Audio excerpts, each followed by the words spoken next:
Assalamualaikum warahmatullahi wabarakatuh.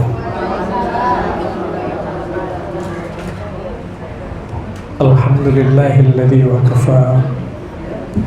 Wassalatu wassalamu ala ibadihi alladhina astafa wa ala alihi wa ashabihi ala ahli sidqi wal wafa wa ba'du.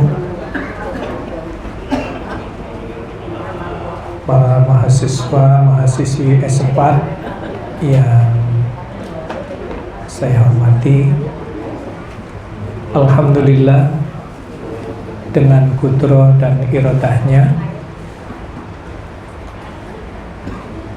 Allah masih berikan banyak karunia dalam kehidupan kita, termasuk hari ini kita masih diberikan kesehatan. Allah masih berikan kesempatan waktu kepada kita untuk bisa melangkahkan kaki sampai di tempat pengajian kita ini. Semoga sisa umur yang Allah berikan ini menjadi perjalanan hidup yang bernilai. Halo, Ibu, kesini mau ngapain, Bu? Mau ngaji. Kalau mau ngaji gimana, Bu, caranya? Halo, masih ingat kan? Hari ini kita bicara tentang tata nilai. Kalau kita mendapatkan nilai yang baik, kita senang. Kita mendapatkan nilai yang terbaik, atau kalau di kampus biasanya ada istilah nilai cum laude. IP-nya 4, sekian. Itu cum laude. Kalau IP-nya 2, lulus enggak, Bu? Enggak. Yang benar. Lulus itu yang di UGM 2, sekian lulus. Rektornya lagi yang ngomong gitu ya. Dan dengan bangganya itu sebenarnya penghinaan sebenarnya. Penghinaan terhadap nilai sebuah lembaga pendidikan. Baik, itu urusan sana lah. Nggak pakai ini karena sudah saya kirim di handphonenya masing-masing. Oke. Kalau dimatikan kan wajah saya masih kelihatan toh? Halo? Masih. Baik. Karena itu kalau melihat ini kan putih-putih semua gitu ya, dari Habib Rizik dan yang lain, para syuhada itu kan putih-putih. Melihat saya memang aslinya udah kayak begini, Bu. Begitu. Baik. Bapak dan Ibu yang dimuliakan oleh Allah Subhanahu wa taala, kalau kita melihat sesuatu itu sudah nggak ada nilainya, maka kemudian kita tidak akan memakai.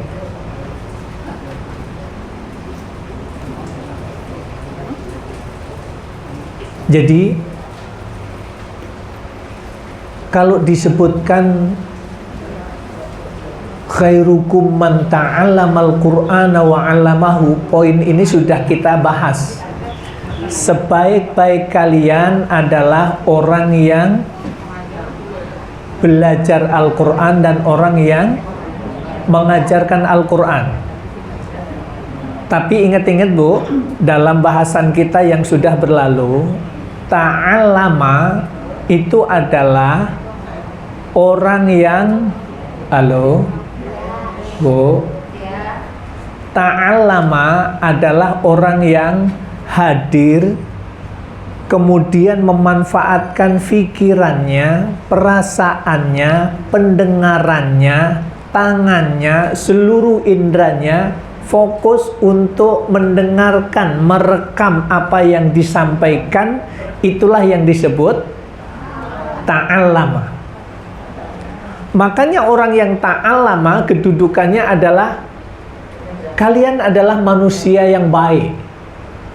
Sebaik-baik kalian berarti kalau ada orang yang baik, kemudian yang terbaiknya itu adalah orang yang belajar memanfaatkan seluruh inderanya, itu yang kemudian disebut manusia yang terbaik.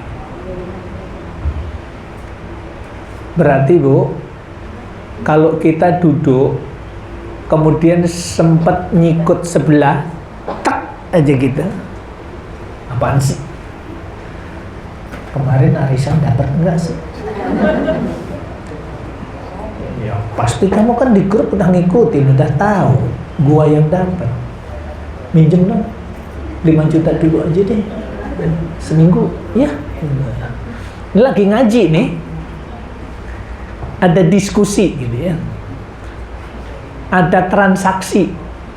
Maka kemudian orang yang hadir niatnya ngaji itu sudah bagus, itu sudah mendapatkan nilai manusia yang baik. Tapi dari yang baik itu ada yang terbaik. Yang terbaik itulah yang kemudian disebut ta'alam. Orang yang memanfaatkan seluruh inderanya untuk merekam, menangkap materi yang disampaikan, itu yang disebut khairukum. Bahkan ibu tidur pun begitu duduk begini, bapak-bapak begitu duduk sambil senderan langsung berdoa, bismika Allahumma ahya wa amut. Ini lagi ngaji gitu ya. Terus kemudian benar-benar tidur. Itu termasuk jajaran yang baik. Kenapa? Karena sudah ikhtiar datang, hadir, niatnya benar, itu sudah masuk menjadi orang yang baik, yang kemudian mendapatkan nilai orang yang belajar, tapi tidak termasuk yang terbaik, begitu.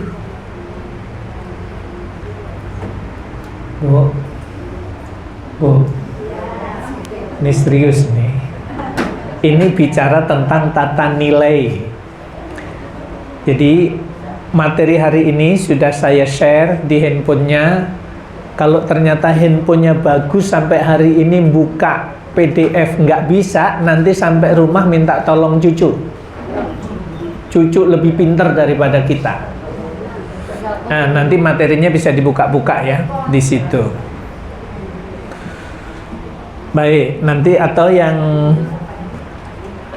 susah dibuka berarti harus download dulu, nanti minta tolong sama cucunya di rumah. Baik, Bapak Ibu yang dimuliakan oleh Allah Subhanahu wa Ta'ala, seseorang itu akan memiliki semangat yang tinggi. Seseorang itu akan memiliki hamasah al-aliyah, kemauan yang kuat, apabila seseorang itu tahu apa yang akan dilakukan, apa yang diambil keputusan itu ada kelebihan, ada sesuatu yang nilainya lebih. Makanya kalau ibu ditanya, bapak ditanya di sini, Pak, Bu, bapak ibu datang ke sini ngaji ngapain sih? Halo, ngapain ibu ngaji? Nyari ilmu. Emang kenapa nyari ilmu?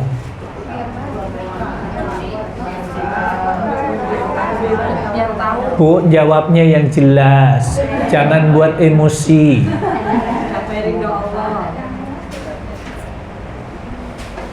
Ketika pertanyaannya kenapa, yang tadi itu, karena orang yang digerakkan hatinya untuk ngaji, untuk mencari ilmu, untuk mempelajari ajaran agamanya, berarti itu termasuk mendapatkan nilai menjadi manusia yang terbaik.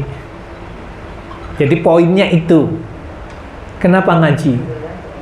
kami ingin dimasukkan menjadi manusia yang terbaik sebagaimana yang Rasulullah sabdakan, sebaik-baik kalian adalah orang yang belajar Al-Quran dan orang yang mengajarkannya. Maka karena kita tahu bahwa itu ada nilai yang terbaik, itulah yang kemudian kita menjadikan kita itu bergerak untuk hadir, untuk ngaji. Kenapa? Karena tahu ada nilai yang terbaik. Dan itu banyak nasnya tentang itu. Idza aradallahu bi ahli baitin khairan faqahahum fiddin. Nilai yang berikutnya adalah disebutkan apabila keluarga itu dikehendaki oleh Allah menjadi keluarga yang baik, baik kata Nabi, kebaikan dari Allah pasti akan diberikan. Baik kata Rasul, surga pasti akan diberikan oleh Allah. Karena ada tata nilai itulah yang kemudian kita bergerak. Hadis yang satunya,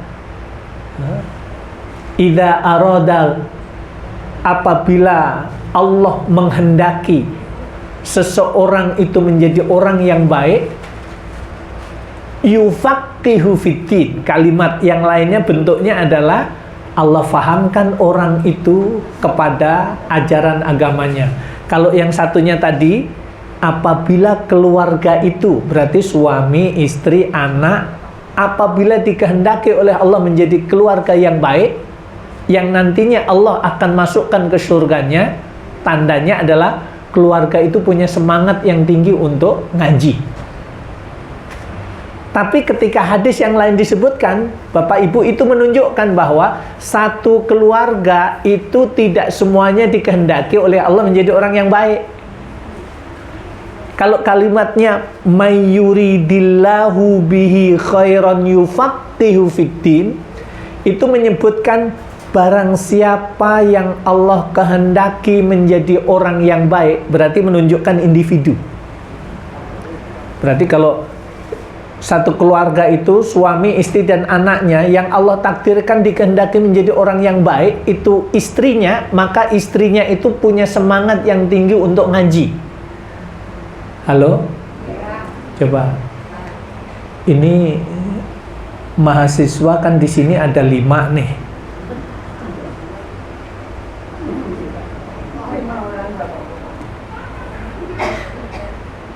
Mahasiswinya lebih banyak. Berarti ada pengalaman selama ini dari dulu, dari semenjak di Pasar Minggu itu kita bertempat di sana sampai sekarang. Nah, kondisinya sama nih, ibu-ibu tetap lebih banyak. Gimana nih ceritanya nih? Ini yang dikehendaki oleh Allah, ibu yang masuk surga, bapak yang kemudian harus mampir dulu rada lama, atau gimana nih? Halo? Jadi tegang jadinya gini ya. Jadi prinsip dasarnya Ibu, Bapak, memotivasi, menghasung keluarga kita untuk ngaji itu adalah bagian yang harus kita perjuangkan, karena semangat kita adalah dalam kajian kita yang sebelumnya menggapai indahnya surga bersama keluarga. Maka digambarkan begini, walladzina amanu wattaba'athum dzurriyyatuhum biimanin alhaqna bihim dzurriyyatahum. Dan orang-orang yang beriman, kemudian anak keturunannya itu mengikuti iman kedua orang tuanya, biimanin alhaqna bihim, maka dengan iman yang sama itu anak cucunya mengikuti iman kedua orang tuanya, mencontoh iman kedua orang tuanya, maka kemudian janji Allah apa? Alhaqona bihim. Kami akan pertemukan keluarga itu di surga. Asal imannya, bapak, ibu, dan anak-anaknya punya iman yang sama. Walaupun kualitasnya beda, tapi iman kepada Allah, iman kepada Rasulnya, iman kepada kitab sucinya, dan seterusnya, itu ada pada keluarganya. Seakrab apapun bapak dan ibu, serukun apapun keluarga itu, bahkan punya keluarga, paguyuban keluarga, tapi kalau kemudian yang satu menyembah kepada Allah, yang satu menyembah kepada selain Allah, maka itu sudah otomatis, walaupun kelihatannya damai-damai saja dalam kehidupan keluarganya, tapi di hadapan Allah tidak akan dipertemukan. Kenapa? Karena imannya beda. Jadi ibu-ibu semuanya, kita ingin menyamakan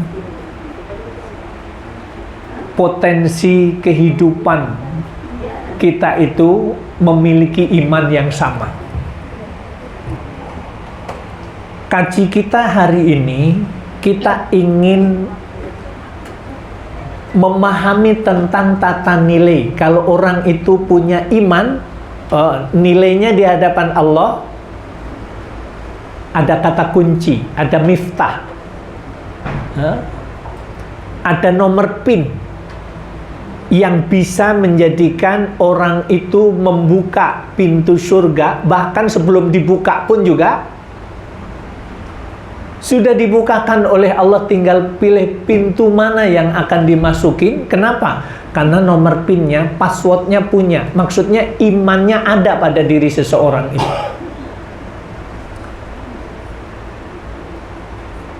Hari ini tata nilai yang kita bahas ini adalah tentang nilai peduli terhadap saudara seiman yang terkena musibah. Kebetulan kemarin kan sudah Bapak Ibu sudah ambil bagian, bahkan logo Al-Itqon sudah nempel di mobil, di spanduk yang ditempel di mobil yang bergerak ke Sumatera. Nggak kebayang itu ya, dari sini bawa bantuan sampai sana bukan 3 hari 3 malam kalau kondisinya begitu. 5 hari 5 malam Bu. Kalau normal saja 3 hari 3 malam. Ini melewati wilayah yang nggak normal. Tapi yang jelas kepekaan kita, kepedulian kita sedang bergerak ke sana. Yang pertama, ini biar kalau di handphone kita ada share, infak untuk ini, infak untuk dai, infak untuk masjid, infak untuk pesantren, infak untuk wakaf untuk Al-Quran gitu ya. Kalau ada seperti itu, sekali lagi ini sudah saya katakan yang sekian kali, jangan sampai di hati kita ini Bu Syarifah ini kok isinya kok ndak habis-habis lah, infak melulu yang dikumpulin, kirim lagi besok infak lagi, kirim lagi besok infak lagi. Ingat-ingat Ibu Bapak, setiap pagi malaikat itu mendoakan kepada setiap orang, ya Allah ya Rabb, berilah balasan, berilah banyak kebaikan, berilah keberkahan untuk orang-orang yang pagi hari ini mengeluarkan infaknya ya Allah. Begitu pula doa yang satunya, ya Allah ya Rabb, persulit hidupnya ya Allah. Orang yang di pagi hari ini, kalau bahasa Jermannya itu Owel ngetok nih infake, sampai digambarkan Owel itu menggenggam air tapi tidak netes. Bu, menggenggam air tapi tidak menetes. Itu adalah gambaran orang yang pelit, medit, apa namanya lagi, koret. Oh, itu pokoknya kebangetan lah gitu ya. Sampai ini dikasih rezeki air, digenggam saja bisa nggak netes gitu. Itu sebuah gambaran orang ini benar-benar. Makanya ibu-ibu semuanya, kenapa diingatkan kita untuk infak? Karena setiap pagi pada subuh itu, malaikat itu yang doanya pasti dikabulkan oleh Allah itu mendoakan kepada setiap orang yang mengeluarkan infak, dan juga mendoakan kepada orang yang tidak mengeluarkan infaknya. Maka sekarang ini ada istilah gerakan sedekah subuh. Seberapapun Bapak dan Ibu, katakanlah kalau ba'da subuh keluarin 2.000, rezekinya rada ada 5.000, rada ada lagi 10.000. Jadi tiap pagi masukkan saja itu di celengan. Kita beli kencelengan, kita masukkan tiap hari di rumah kita. Saya wakaf untuk bapak saya, masukkan 2.000. Apalagi kalau ibu-ibu pulang belanja nyari 1.000 gampang apa susah? Gampangan mana dibanding nyari yang 2.000? 2.000 lebih banyak, nyari yang 1.000-an rada susah. Ya, niatkan tiap hari infak sehari 1.000 saja. Infak S3. Maka ibu-ibu semuanya dan bapak-bapak, ketika kita keluarkan 2.000, semangat kita infaknya 1.000, tapi ada rezeki 10.000, masukkan 10.000. Kebetulan malam itu Allah takdirkan rezeki kita diberi rada banyak, keluarkan 50.000. Karena nilai 50.000 bagi kita yang memang tidak ada pemasukan rutin, pemasukan yang lebih, 50.000 itu kayak 50 juta. Bu, kita itu kalau urusan infak, ketika kita masih rada susah gitu, ngeluarin 10.000, 50.000, kalau gedenya itu gampang, ringan bagi kita. Tapi justru kadang ketika seseorang itu diberi kelapangan rezeki, mau ngeluarkan 50.000, mikirnya kalau ini 10 juta, saya keluarkan 50.000, namanya bukan 10 juta lagi. Nantilah kalau nunggu 50 juta. Begitu sudah 50 juta, mau ngeluarkan 1 juta, mikir lagi.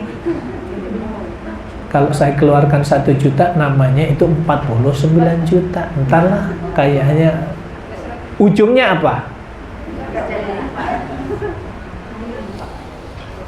Nggak keluar-keluar itu. Baik. Dan perjalanan hidup dan kehidupan kita ini, Bapak dan Ibu, yang perlu kita ingat adalah Allah akan menguji kita selama perjalanan kehidupan kita. Allah akan terus menguji. Kalau kita ikut ujian biar gimana, Bu? Kalau kita sekolah, kemudian ikut ujian biar naik kelas. Kalau kemudian ujian akhir berarti biar lulus. Kemudian kita nyari sekolahan SMP, ada ujian juga, ujian masuk. Kalau kita ujiannya lulus berarti diterima. Sudah diterima, nanti ujian lagi untuk naik kelas, terus begitu. Dalam kehidupan kita, Allah memberitahu kepada kita sudah dari dulu. Alladzi khalaqal mauta wal hayata liyabluwakum ayyukum ahsanu amala wa huwal azizul ghafur.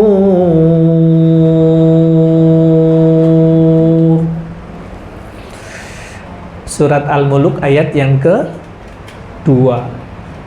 Alladzi khalaqa, Allah zat yang telah menciptakan, al-mauta, mati. Gimana Bu ceritanya? Kak, awal kehidupan kita ternyata disebutkan kita mati. Gimana ceritanya ayat itu? Mati itu apa? Halo. Kaidah mati itu apa, Bu? Lepasnya nyawa dari jasad. Tidak menyatunya nyawa dengan jasad.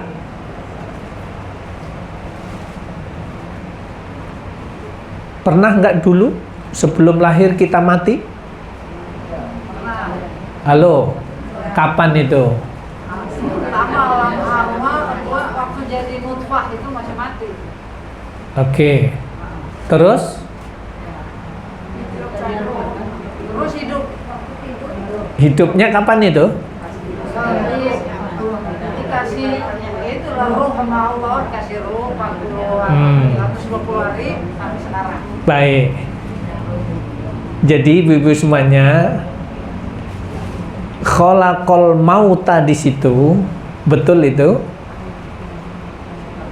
Kaidah kita yang selama ini kita pegang, kalau ruh itu belum menyatu dengan jasad, maka itu disebut mati. Bahkan kemudian ketika ruh itu berpisah dengan jasadnya, sudah nyatu, kemudian pisah, namanya mati. Makanya kemudian ketika kita sudah ada di kandungan ibu, 0 sampai 119 hari, itu disebut mati itu. Kenapa? Ada janin dalam kandungan, tapi ruhnya belum ditiupkan oleh Allah.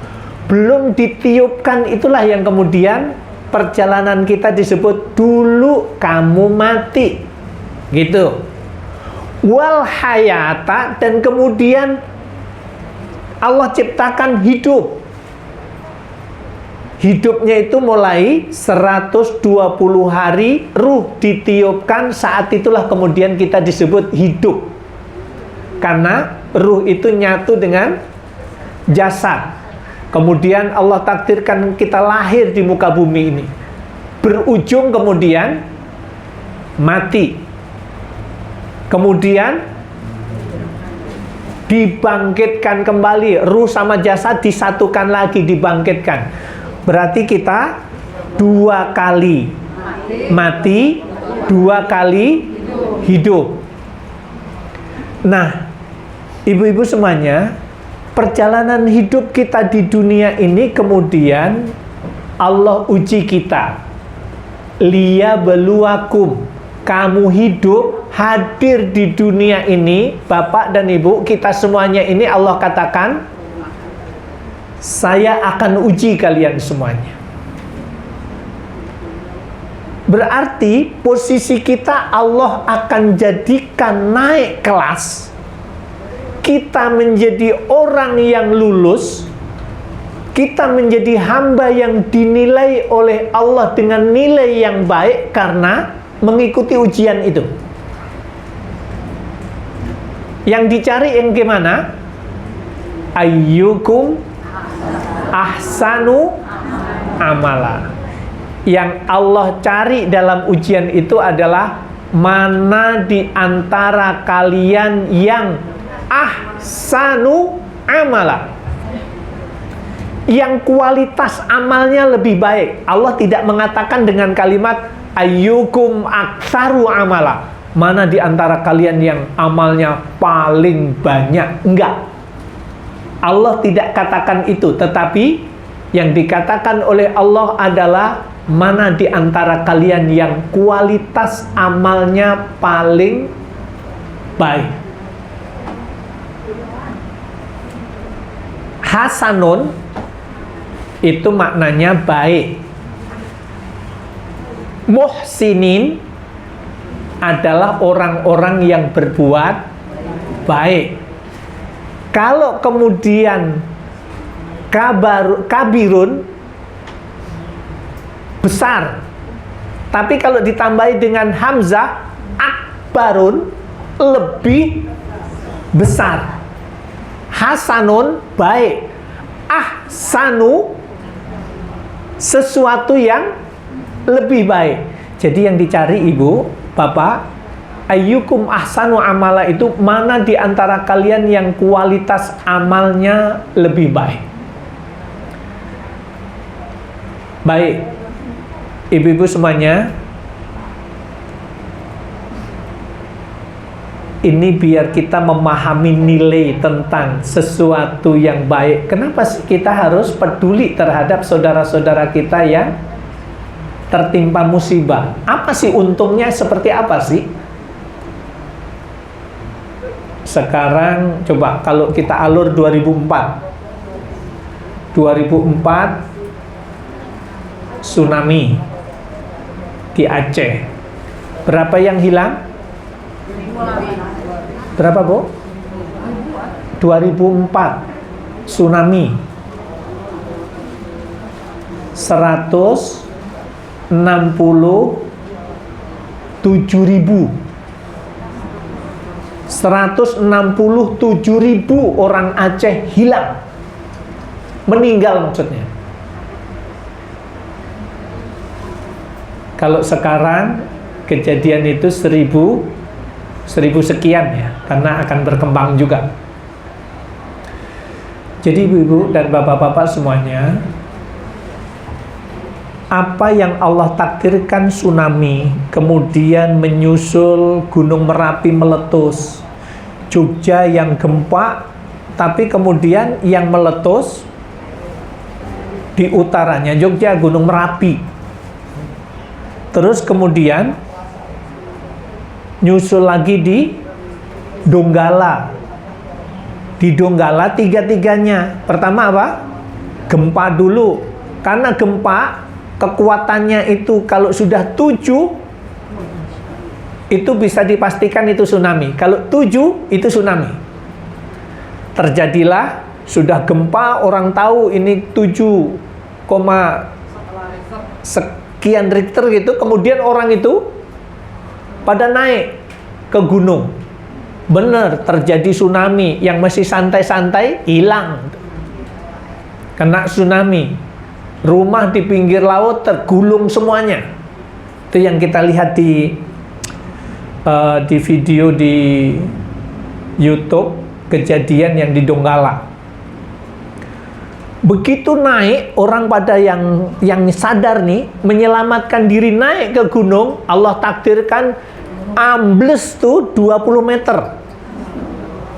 Tanahnya itu sepanjang kurang lebih 11 kilo, karena saya juga ada di sana. 11 kilo itu ambles, turun. Kemudian Allah takdirkan terjadi likuifaksi. Likuifaksi itu blender. 10 kilo itu tanahnya itu muter begini, Bu. Mutar. Sesuatu yang berat yang di atasnya masuk ke dalam rumah, mobil, bahkan pohon kelapa yang segitu tinggi itu masuk ke dalam. Termasuk manusianya masuk ke dalam, lumpurnya naik ke atas. Berputar, kemudian berhenti. rumah yang bagus-bagus, jalannya itu yang dibangun itu 11 kilo itu kayak jalan tol, Bu. Itu jalan baru, kiri kanan rumah elit semuanya itu. Tapi Allah takdirkan hilang semuanya. Tapi yang jelas itulah takdir Allah. Kalau kemudian ada iman pada diri seseorang itu, insya Allah itu husnul khotimah. Dan itu tidak ada pilihan. Tidak ada pilihannya apa? Di pinggir laut, kegulung, tsunami, naik ke gunung, kena likuifaksi, pas gempanya kalau tetap dalam rumah, rumahnya roboh. Mau milih yang mana terus? Tidak ada pilihan.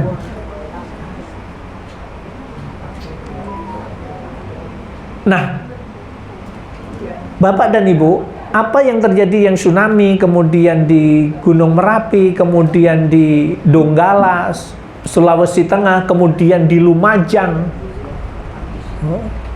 gunungnya Batok juga di Lumajang gitu. Lah sekarang nyusul lagi Sukabumi. Ini yang terus-menerus kejadian seperti ini, bagi kita yang kemudian Allah takdirkan aman, nyaman, tetap bisa ngaji, kalau mau makan masih bisa GoFood, nyampe gitu ya. Yang seperti ini, Bapak dan Ibu, musibah yang terjadi itu adalah ibtila, ujian bagi kita yang posisinya Allah takdirkan kita aman. Punya nggak empati, punya nggak peduli dengan saudaranya yang tertimpa musibah itu. Kenapa? Karena ada nilai. Nah, nilai tentang, kalau dalam bahasa Arabnya fadail, keutamaan inilah ketika seseorang itu memahami tentang hal itu, orang itu ada semangat itu karena memang memahami ada nilai yang akan didapat, nilai kebaikan yang akan didapat, nilai keuntungan yang akan didapat. Makanya kemudian orang itu semangat. Tapi kalau ditanya, Bu, Ibu ke Tulungagung dulu, terus kemudian jalan-jalan ke Blitar, yang dulu bareng-bareng itu ngapain sih, Bu?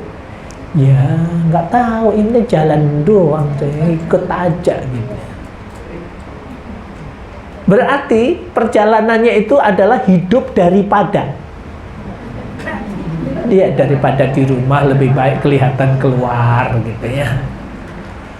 Ya, daripada di rumah suntuk, ngelihatin cucian, ngelihatin cucian numpuk, cucian piring di tempat itu numpuk, mangkok sisa buat Indomie ndak dicuci. Daripada nyesek di rumah, mendingan ikut ngaji. Jadi ikut ngaji itu bukan melihat nilai keutamaannya, tapi nilai daripada. Nah, orang yang hidupnya daripada itu semuanya nanti yang didapat juga daripada. Ikut ngaji, daripada nganggur ikut ngaji. Ilmu yang didapat ilmu daripada. Nanti sampai rumah ya daripada juga gitu. Akhirnya apa? Ini ngaji, nggak ngaji, nggak ada beda. Kenapa? Karena memang tidak memahami tentang nilai itu. Nah, sekarang sekali lagi saya ingin kembalikan lagi. Nilai, ini kalau dalam bahasa Arabnya istilah nilai itu ma'ani. Sama bahasan kita yang dulu, ma'ani, tilawah, wa tadabburil Quran. Nilai-nilai tentang tilawah dan tadabbur Al-Quran, itu bahasan kita yang dulu. Kalau kita membaca Al-Quran, kalau kita itu tadabbur Al-Quran, nilai yang kita dapatkan apa sih? Nah, poin yang sekarang, kalau kita peduli terhadap saudara sesama muslim kita yang sedang tertimpa musibah, apa sih? Yang pertama di situ disebutkan nilai orang yang peduli dalam Islam. Satu, dicintai oleh Allah karena memberi manfaat kepada sesama. Bu, infaknya kemarin berapa Ibu? Halo? Tentu saja jawabannya masing-masing kita beda.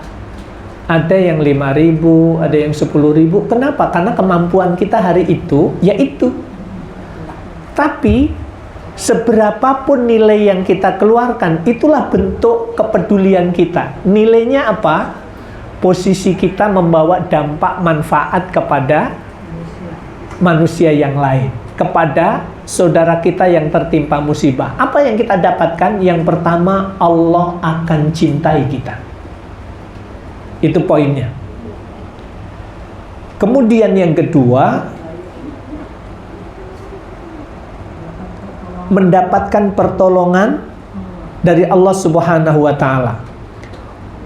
Wallahu fi aunil abdi ma kanal abdu fi auni akhi. Allah akan selalu menolong hamba selama hamba tersebut menolong saudaranya. Jadi subhanallah,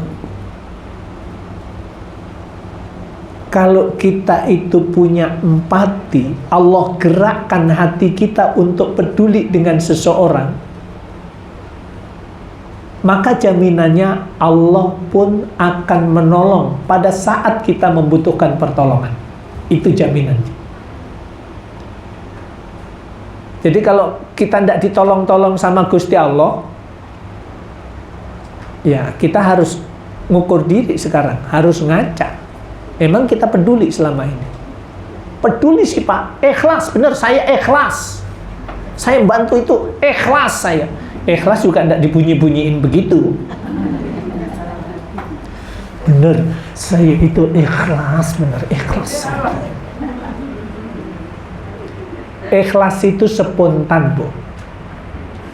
Jadi yang disebut ikhlas itu spontan, seperti kisah sahabat Nabi yang meninggal begitu sampai di kuburan, Nabi hadir, tapi istrinya itu belum pernah tahu siapa Nabi Muhammad itu yang mana, tidak pernah tahu.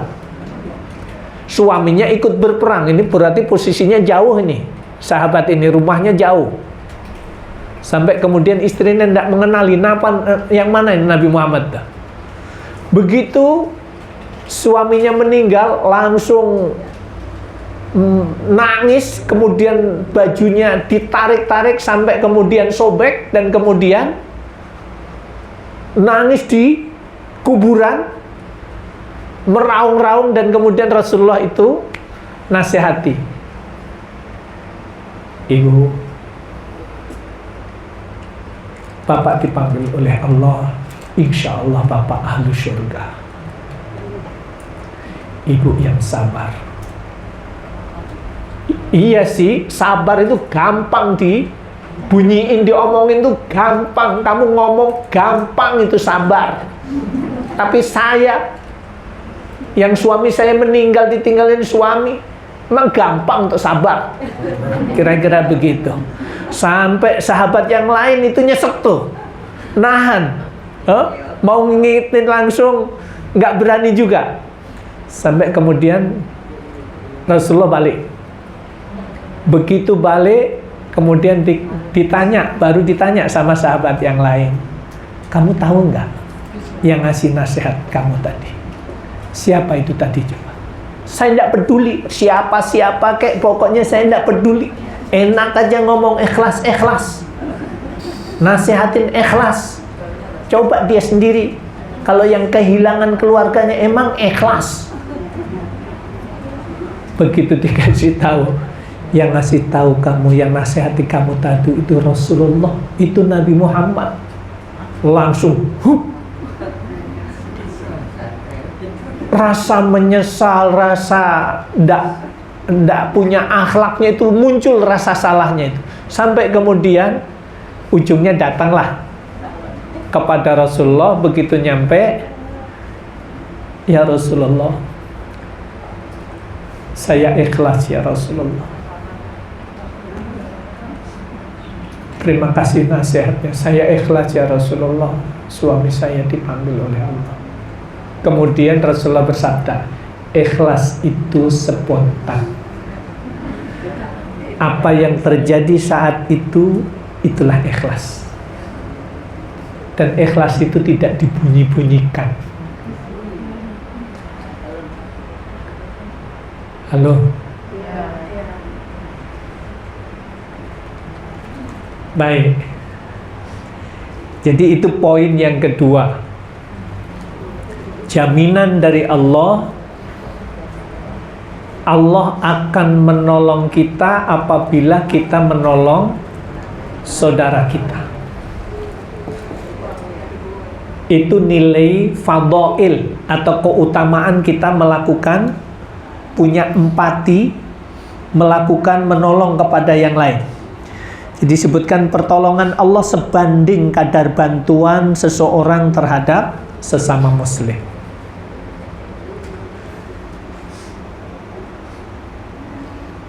Baik. Yang ketiga, nilai orang yang peduli dalam Islam, yang ketiganya adalah wallahu fi, oh ini sudah nih. Tanda kesempurnaan iman.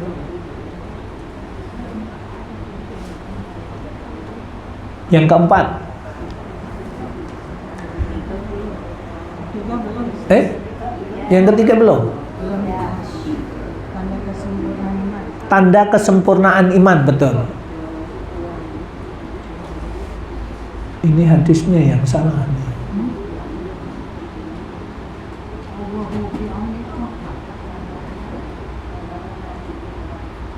Sama ya. Hadisnya sama dengan ini, mestinya bukan ini. Baik, lanjut dulu. Yang keempat dulu. Innamal mu'minuna ikhwatun. Sungguhnya orang-orang yang beriman itu bersaudara. Jadi kalau kita menolong kepada saudara kita yang tertimpa musibah, menunjukkan memang benar-benar kita itu mendudukkan saudara kita seiman itu memang saudara kita, yang nanti di hadapan Allah, Allah akan pertemukan dengan saudara kita.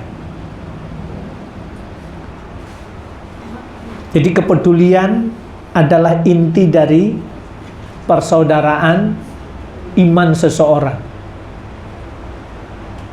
Jadi kalau ngaku saudara kemudian merasa tenang-tenang saja, ada saudara yang tertimpa musibah merasa enjoy-enjoy saja, hakikatnya ketidakpeduliannya itu menunjukkan dia bukan saudara. Baik. Yang kelima, orang yang peduli memiliki rahmat dalam dirinya. Ruhama'u bainahum. Mereka para sahabat, ini mengkisahkan, ayat ini mengkisahkan tentang kehidupan sahabat satu dengan yang lain. Ruhama'u bainahum. Jadi mereka sahabat itu saling berkasih sayang di antara mereka. Kepedulian adalah inti dari persaudaraan iman. Ini yang tergambar, Ibu. Sampai hari ini kita kenal ada istilah kaum muhajirin, ada kaum ansor. Muhajirin dan ansor, inilah yang kemudian sebenarnya itu bukan kalimat yang biasa-biasa saja. Itu adalah kalimat kesimpulan sebagai sebuah bahasa yang dibangun di atas persaudaraan iman. Yang dari Mekah, sahabat dari Mekah meninggalkan rumahnya, meninggalkan usahanya, meninggalkan kekayaannya, meninggalkan keluarganya, ditinggal untuk mengikuti hijrah Nabi Muhammad SAW. Artinya apa? Sahabat yang dari Mekah datang ke Madinah itu dalam keadaan miskin, tidak punya apa-apa. Maka kemudian sahabat yang ada di Madinah memberikan pertolongan, bantuan kepada saudara seiman yang hijrah ke Madinah. Maka kemudian disebut kaum Ansor, kaum yang menolong terhadap saudaranya seiman. Bahkan sahabat Abdurrahman bin Auf itu dimuakhohkan. Jadi sahabat Abdurrahman bin Auf dimuakhohkan, dipersaudarakan, dipertemankan oleh Nabi dengan sahabat ini. Sahabat ini dengan sahabat ini, satu-satu dipertemankan gitu. Sehingga sahabat-sahabat itu faham yang dari kaum Ansor itu berarti Abdurrahman bin Auf itu tidak punya tempat tinggal. Sudah begini saja Abdurrahman bin Auf, itu rumah saya itu saya sekat jadi 2. Kamu tinggal di sebelah sini, saya tinggal di sebelah situ. Katakanlah satu kotak begini, disekat begini. Abdurrahman bin Auf suruh tinggal di sini. Sahabat yang kaum Ansor tadi tinggal di sebelah sana. Allah takdirkan kebetulan istrinya 4. Kemudian dibilang kepada Abdurrahman bin Auf, Abdurrahman bin Auf, kamu tinggal di situ. Sudah, di sebelah itu pakai saja. Rumah ini kita sekat jadi 2, kamu sebelah situ. Kebetulan istri saya 4. Mana yang kamu suka? Saya akan ceraikan, kamu nikahi.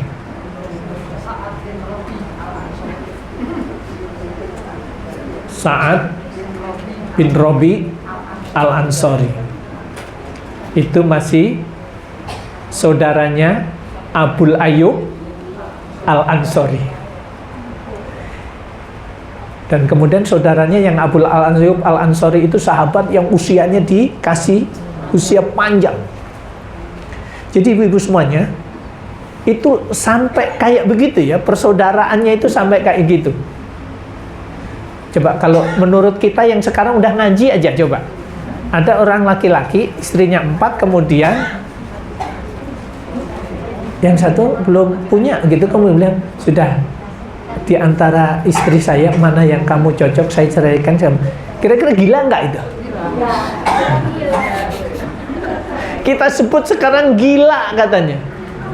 Memang kelasnya sahabat itu memang kelas di luar akal kita. Halo. Ya Allah, tidak usah sampai tingkat kayak Nabi Ibrahim meninggalkan Siti Hajar di lembah. Tidak usah sampai tingkat itu deh. Kelasnya sahabat itu begitu saking kepinginnya mati syahid, kemudian dari Madinah ke Turki dijalanin itu.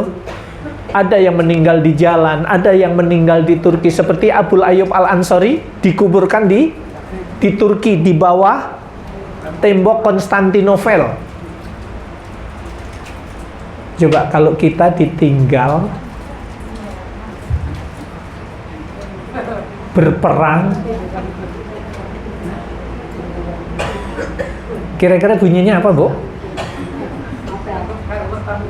Teganya, ya, gitu.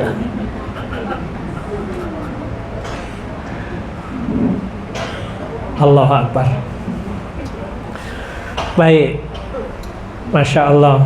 Tapi untuk ukuran kita, Bu, walaupun di kepala kita tidak ketemu, gimana istrinya ditawarkan kepada sahabat yang lain, seakrab-akrabnya itu tetap tidak masuk akal gitu. Sedekat-dekatnya bersahabat, kemudian rela anaknya dinikahi. Coba, Siti Aisyah usia. Jadi ini saking dekatnya, kemudian sahabat Abu Bakar rela menikahkan anaknya dengan Nabi Muhammad yang usianya di atasnya Abu Bakar. Jadi perbandingannya sahabat Abu Bakar itu 40, Nabi Muhammad itu 50. Sahabat Umar juga seperti itu. Coba, teman dekat kemudian anaknya diserahkan dinikahin. Coba menurut akal kita sekarang gimana kira-kira? Nggak ketemu kan? Iya sih bersahabat, tapi nggak gitu-gitu amat kali gitu ya.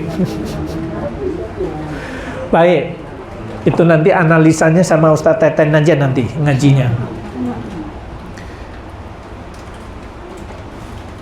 Jadi kesimpulan tentang penggalan ayat ini, Bapak dan Ibu, kepedulian adalah inti dari persaudaraan iman. Jadi kalau ada saudaranya yang beriman tertimpa musibah kemudian merasa tenang-tenang saja, tidak punya empati, tidak punya peduli, ya ujungnya kalimatnya jangan ngaku beriman. Itu hanya ngaku-ngaku berarti. Begitu. Atau bunyi kalimat lain di sini adalah mukmin itu ibarat satu tubuh. Ini saya kalau baca hadis tentang ini jadi ingat Allahyarham Ustadz Muzain Abdul Wahab sering menyampaikan tentang ini. Mathalul mu'minina fitawaddihim wa tarahumihim kamathalil jasadil wahid. Mereka para sahabat Nabi saling berkasih sayang di antara mereka. Ini kalimatnya, terjemahannya, ini kalimat terjemahan sebelumnya ini. Terjemahannya salah maksudnya. Perumpamaan orang mukmin itu satu dengan yang lain itu saling berkasih sayang bagaikan satu tubuh. Ini artinya ini ada yang kesalahan, Bu. Jadi perumpamaan kaum mukminin dalam kasih sayang dan kepedulian, mereka adalah seperti satu tubuh. Kalau satu merasa sakit, bagian tubuh merasa sakit, yang lain pun akan merespon ikut merasakan sakit. Kalau ibu jalan ke sandung, kira-kira apa reaksi tangan? Syukurin loh. Pasti kemudian, ya Allah ya Rabb, cepet megang gitu ya, cepet hadir, cepet merespon.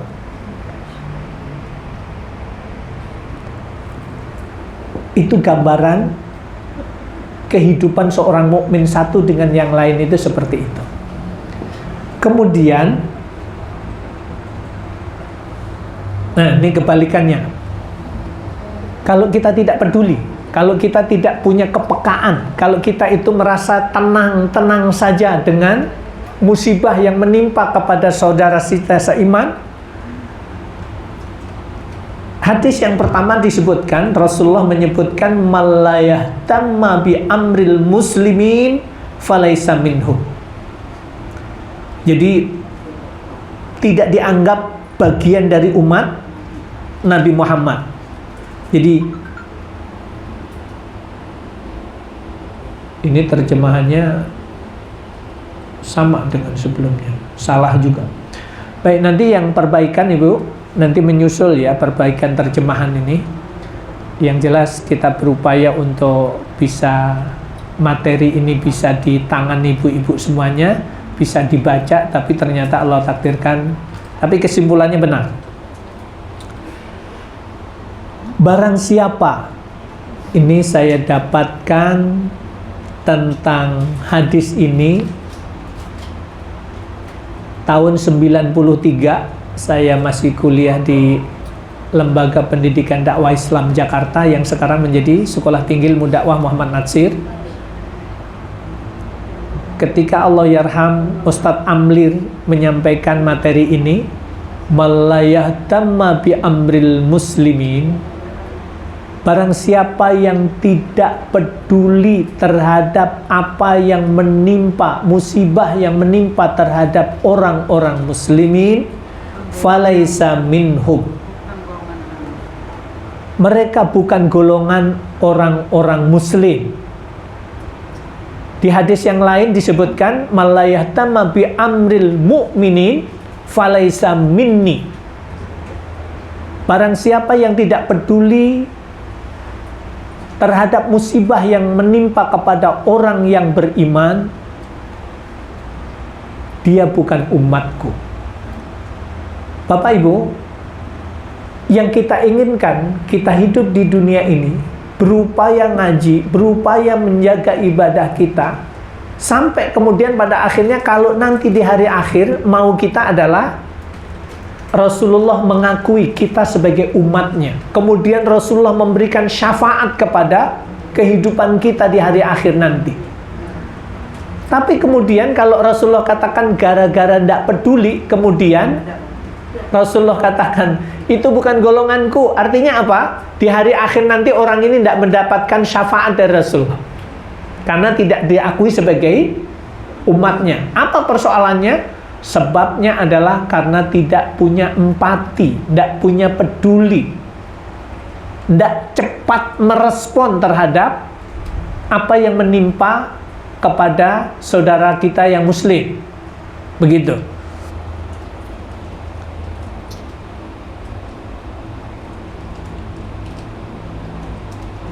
Berarti kalau bukan golongan muslim, golongan apa, Bu? Haji iya, puasa iya. Tapi kalau ada saudaranya sama muslim, dia tenang-tenang saja.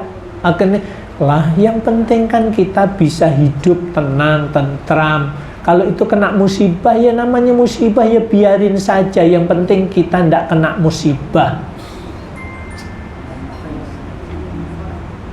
Atau orangnya itu ya diem aja, tapi tidak merespon sama sekali. Itu namanya idem, sami mawon namanya. Nggak ada beda, gitu.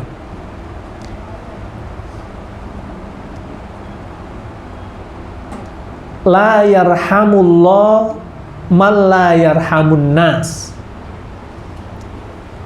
Rasulullah bersabda, Allah tidak merahmati seseorang yang tidak menaruh rahmat kepada manusia yang lain. Artinya, seseorang itu Allah tidak memberikan kasih sayangnya kepada hambanya ketika hamba itu tidak punya rasa sayang kepada saudaranya yang lain yang sedang tertimpa musibah. Jadi lagi-lagi Bu, Bapak, musibah itulah yang kemudian ibtila. Bagi yang terkena musibah, dia sabar enggak dengan ujian itu? Bagi yang tidak terkena musibah, dia punya peduli apa tidak terhadap yang terkena musibah? Berarti itu adalah bentuk ujian, bentuk ibtila. Kemudian yang ketiga, imannya tidak sempurna. La yu'minu ahadukum. Tidak sempurna iman salah seorang di antara kalian. Ini hadis berikutnya, kalimatnya adalah orang yang tidak peduli.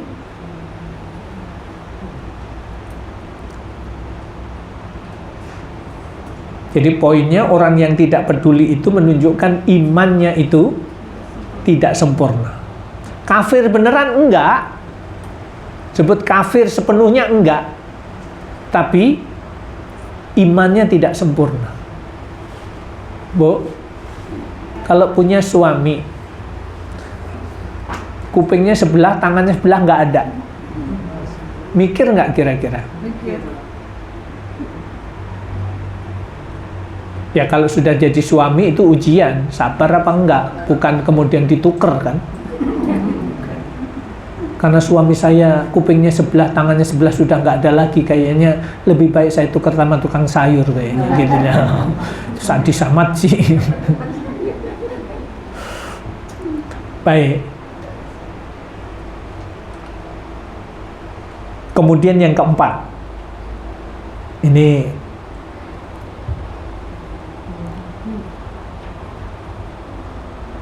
ungkapan dari sahabat Ibnu Mas'ud yang kemudian disebut kalau apa yang diungkapkan Nabi itu namanya hadis, kalau yang diungkapkan oleh sahabat Nabi disebut athar sahabat.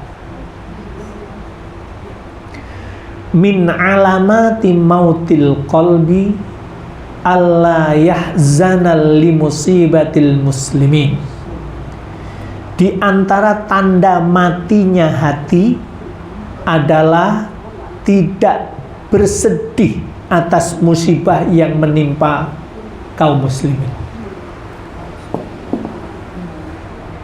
Jadi rasa sedih saja Ibu itu sudah menunjukkan hati kita ini hidup. Tapi kalau sudah, ya yang penting kan bukan keluarga saya, yang musibah kan yang sono. Coba reaksi katakanlah kalau Palestina ya. Palestina kan jauh. Gimana reaksi saudara-saudara kita yang ada di Indonesia? Yang satu, itu kan negara lain. Itu kan kejadian, itu kan negara lain. Yang di negeri kita aja masih kesusahan banyak, ngapain bantu di sono? Coba di kalimat yang di YouTube komentar netizen itu. Akhirnya jadi berantem. Jadi ini kalau bahasanya Allah yarham Ustaz Syuhada Bakhri, kejadian yang ada di jauh nan sana, bukan di negeri kita, itu juga ibtila bagi kita. Kalau hati kita juga nggak hidup, nggak bereaksi juga, Allah akan dekatkan itu. Begitu sudah didekatkan, ternyata hati kita juga nggak hidup, nggak punya peduli. Allah akan lebih dekatkan. Mungkin yang itu kejadiannya di tetangga kampung kita. Di tetangga kampung kita, katakanlah di sini paling gampang itu di Kampung Melayu. Banjir, Cililitan, banjir. Kita kebetulan bisa ada rezeki, bisa beli Indomie untuk dikirim ke tempat itu. Tapi kita, udahlah biarin aja, yang sono banjiran, emang udah rutinnya begitu, udah biarin aja gitu ya. Kalau tidak tergerak juga hati kita, Allah dekatkan tetangga kita yang kena musibah. Begitu tetangga kita dirampok, sementara kita tahu kemarin rampoknya itu, kita tahu proses ngerampoknya, kita tenang-tenang saja. Kemudian Allah akan dekatkan ujian itu, Allah jadikan di lingkungan keluarga kita. Begitu terjadi di keluarga kita pun juga bunyinya, itu kan bukan tanggung jawab gua, tanggung jawab itu, dia biarin aja. Nah, itu benar-benar mati itu hatinya itu. Gitu. Baik, ini pegang baik-baik Ibu. Kalimat paling tidak ada dua yang paling gampang diingat. Malayatamma bi amril muslimin falaysa minni. Kita ingin mendapatkan syafaat Nabi Muhammad. Caranya adalah kalau ada kejadian, ada musibah, kita harus punya empati, minimal mendoakan. Minimal kalau saat itu ini duit lagi nggak ada, ini nggak ada, ya Allah ya Rabb, berikanlah kesabaran ya Allah, berikan jalan yang terbaik untuk bangkit, membangun kehidupannya kembali ya Allah. Minimal itu. Kemudian yang kedua, untuk menjadi evaluasi bagi kita, hati saya ini sebenarnya hidup enggak sih? Hati saya ini sebenarnya punya empati atau tidak sih? Tandanya adalah kalau ada kejadian, kemudian kita merespon cepat, ya Allah saya punya uang 5.000 hari ini, ya Allah mudah-mudahan 5.000 ini bisa ambil bagian meringankan beban saudara saya. Akhirnya kita infakkan, kita donasikan. Itu menunjukkan Bapak Ibu, hati kita adalah hati yang hidup. Karena kalau hatinya itu mati, berarti orang itu mati sebelum mati. Sebelum pisahnya nyawa, hatinya sudah mati. Kenapa? Karena tidak punya peduli. Gitu.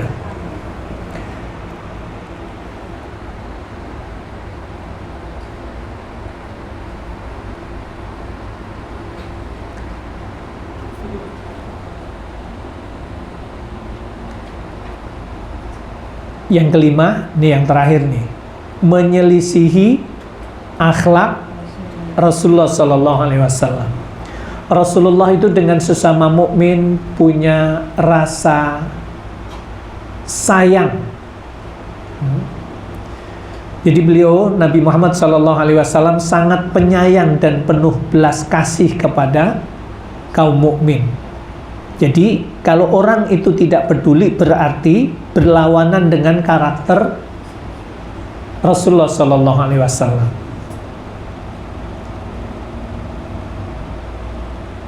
Ini ada asar sahabat, ada tambahannya dari Umar bin Khattab. Lau arasat dabbatum bil Iraq la khiftu ayyus ala Umaru anha.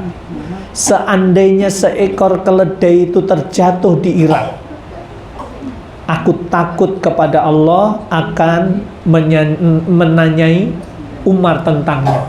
Ya Allah, Ibu, ketika sahabat Umar menjadi seorang khalifah, menjadi seorang pemimpin, meneruskan, melanjutkan kepemimpinan Rasulullah, itu sampai mengungkap kalimat itu, andaikan saya sekarang saya berkuasa menjadi seorang khalifah, andaikan di negara Irak yang itu jauh, itu dari Madinah itu jauh, andaikan di Irak sana ada keledai yang terpleset jatuh, karena ini di bawah nilai kekuasaanku, saya nanti pasti akan ditanyai tentang hal itu di hadapan Allah.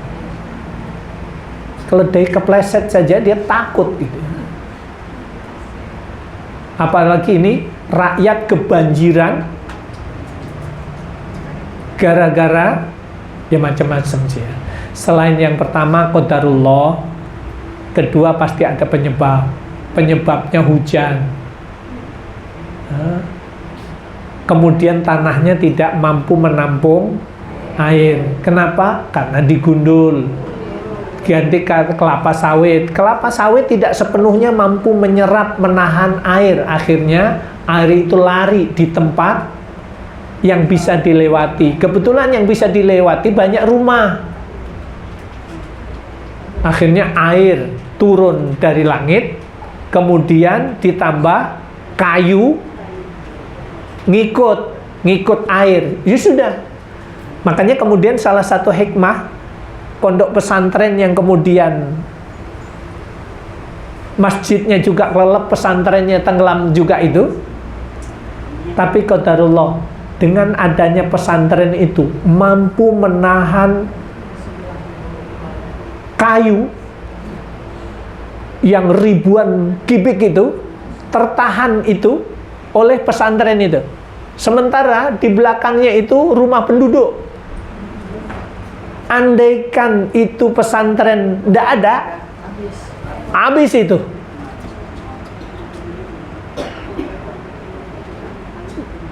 Tapi itulah kekuasaan Allah. Pesantren yang sekolahannya melebar ke letter L itu mampu menahan kayu yang sedang lewat yang ribuan kubik itu. Kesimpulannya, Bapak dan Ibu semuanya, ini masih ada satu athar sahabat lagi. An-nasu sinfani imma akhul laka fid din au nadhirul laka fil khalq. Manusia itu hanya dua golongan. Satu, saudaramu dalam agama atau sesamamu dalam penciptaan. Artinya apa, Bu? Walaupun itu bukan seagama, kalau dia tertimpa musibah, itu masih manusia juga, bantuin dia gitu. Kalau bahasa Nabi apa? Kalau kamu tahu rumah tetangga kamu yang orangnya itu menyembah kepada selain Allah, tapi sedang diambil haknya, dirampok maksudnya, kalau kamu melakukan pembelaan melawan rampok itu, kemudian nyawamu itu lepas, kamu mati syahid. Begitu. Padahal itu orang kafir. Tapi dia bukan kafir yang memusuhi kita, bukan kafir harbi, tetangga baik, masih manusia walaupun agamanya beda. Kalau terjadi musibah, kita harus ambil bagian. Karena begitu kebakaran kita bantuin, kita ikut kebakar, mati juga. Jatahnya kita itu surga. Kenapa? Mati syahid. Begitu. Itu nilai kepedulian itu seperti itu. Baik.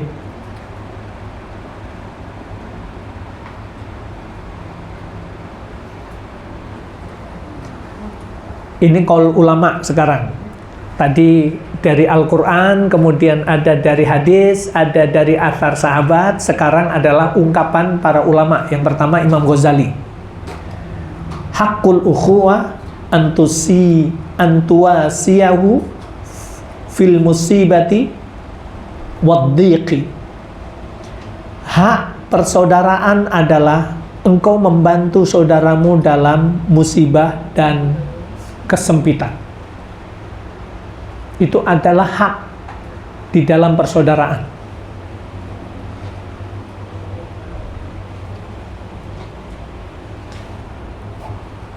Kemudian Ibnu Taimiyah menyebutkan nusratul muslim al-madlum wajibatun biqadri istita'ati.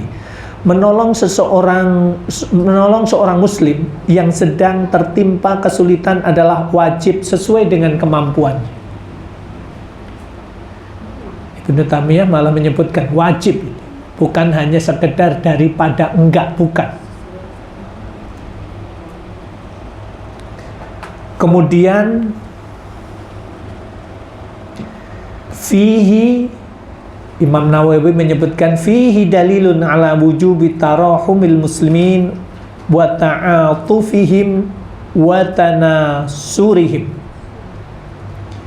Hadis ini menjadi dalil wajibnya kaum muslimin saling merahmati, saling berempati, dan saling menolong.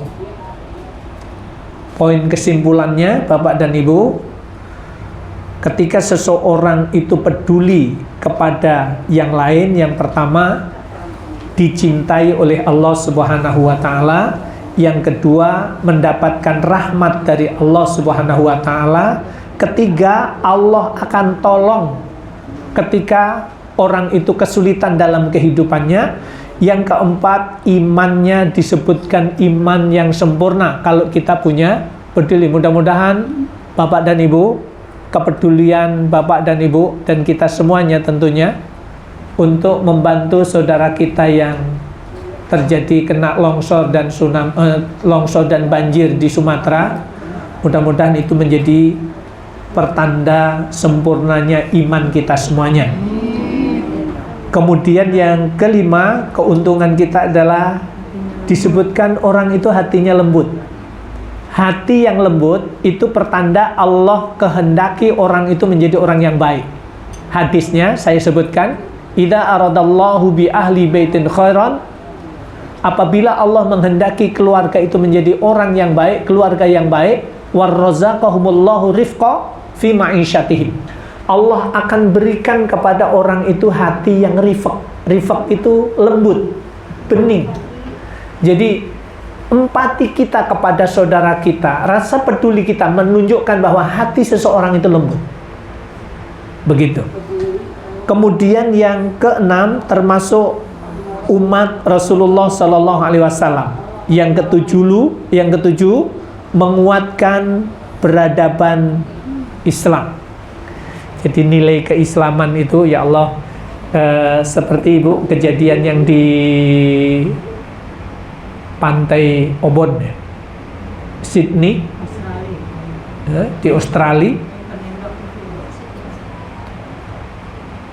yang penembak itu Muslim, bapak sama anak Muslim, penembaknya Yahudi apa? Penembaknya Yahudi, bapak sama anak. Yang menyergap, menolong walaupun risikonya kena tembak juga, Muslim gitu. Itu gambarannya. Gambaran kalau mereka menyebutkan itu pahlawan.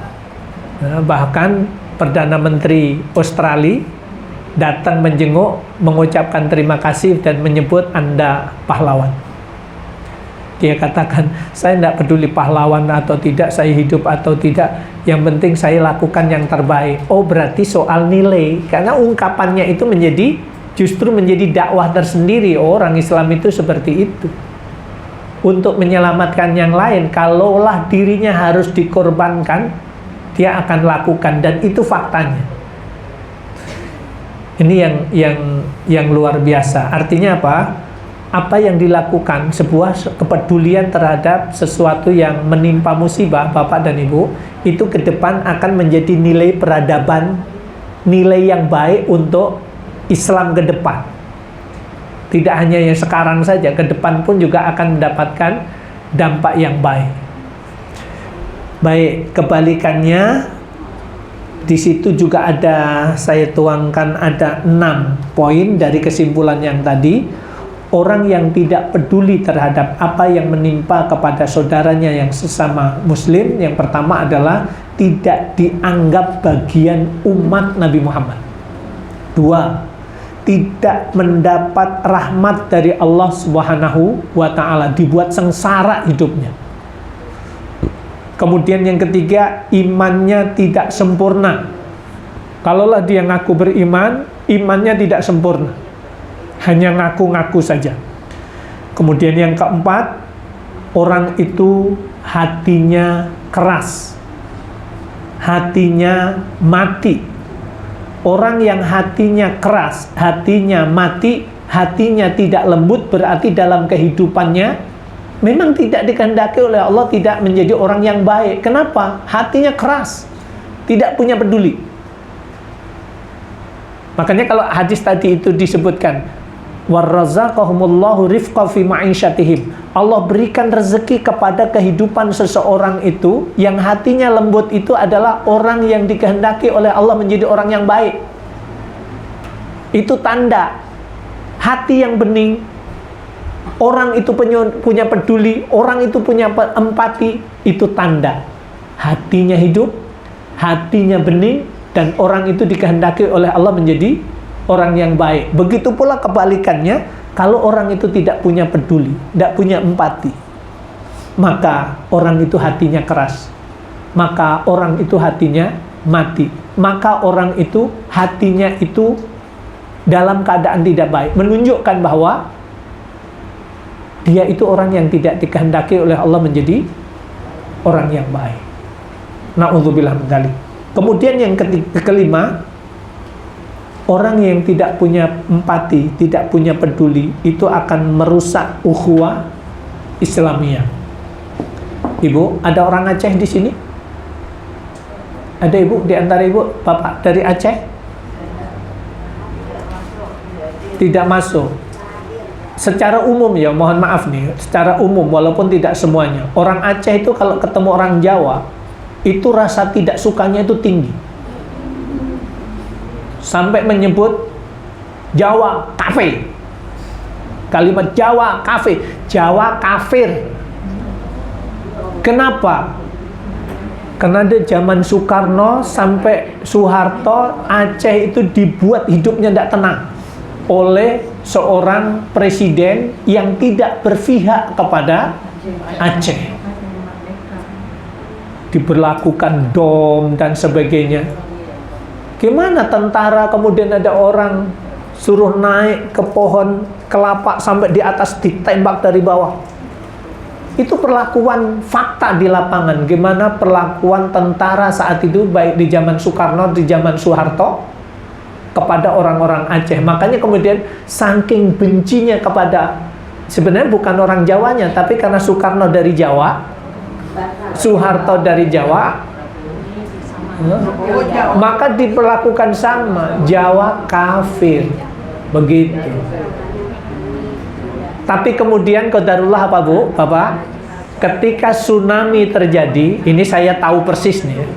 Tsunami terjadi, saya ditunjuk jadi koordinator relawan untuk Aceh. Masih angker itu Aceh itu, rasanya masuk sana itu kayaknya saya nanti hidup apa mati ya, hidup apa mati ya. Itu terasa beneran. Begitu bawa bantuan 3 truk masuk ke daerah Calang, kita dicegat. Yang pertama dicegat Kopassus yang sedang berjaga di perbatasan situ. Begitu cek semuanya, surat kita cek, surat tugas dari Dewan Dakwah Islam Indonesia, koordinator Ahmad Anuri, bawa barang ini, cek, dibuka di atas, ada senjatanya enggak, alasannya begitu. Tapi kemudian kata tentaranya, Pak, bisa enggak itu tehnya 1 karung sama gulanya 1 karung diturunin di sini? Kenapa? Karena dia enggak dapat pasokan. Kesian juga, Bu. Kesian, dia jaga di tengah hutan, enggak pernah bisa dapat apa-apa, enggak bisa pernah beli karena jauh. Ya sudah, kita turunin ini bantuan, 1 karung gula, 1 kotak besar itu teh. Itu dapat itu saja itu senengnya luar biasa. Sama kita kasih koran. Karena nggak ada berita, nggak ada sinyal. Kemudian berikutnya 1,5 jam berikutnya jalan, dicegat sama GAM.